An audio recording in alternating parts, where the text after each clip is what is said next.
Hi friends, welcome to SP info. Aadhaar కార్డుకు సంబంధించి కేంద్ర ప్రభుత్వం నుండి ఒక కీలకమైన మార్పు అమల్లోకి వచ్చింది.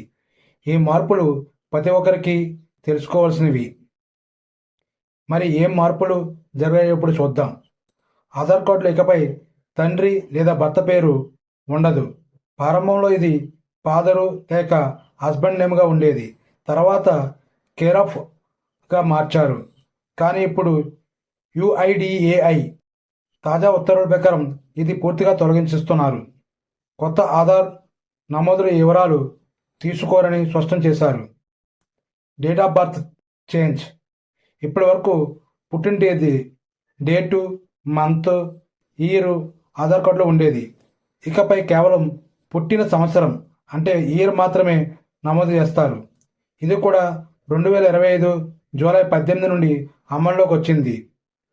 కానీ 18 ఏళ్ళు లోపు పిల్లల ఆధార్ కార్డులో మాత్రమే తండ్రి పేరు కేర్ ఆఫ్ అనే రూపంలో ఉంటుంది. మిగతా వారందరిలో ఇకపై చూపబడదు. ఇప్పటికే తండ్రి లేక భర్త పేరుతో ఉన్న ఆధార్ల అప్డేట్ చేస్తే ఆ సమాచారం తొలగించబడుతుంది. తదుపరి ఆధార్ కార్డు ప్రక్రియలో ఈ మార్పులు అనివార్యం. మీ ఆధార్లో ఈ మార్పులు ఉండే అవకాశం ఉంది. తప్పకుండా తనిఖీ చేసుకోండి. ఈ సమాచారం మీకు ఉపయుక్తంగా అనిపిస్తే లైక్ చేయండి, షేర్ చేయండి, మా ఛానల్ని సబ్స్క్రైబ్ చేయండి. Thank you friends.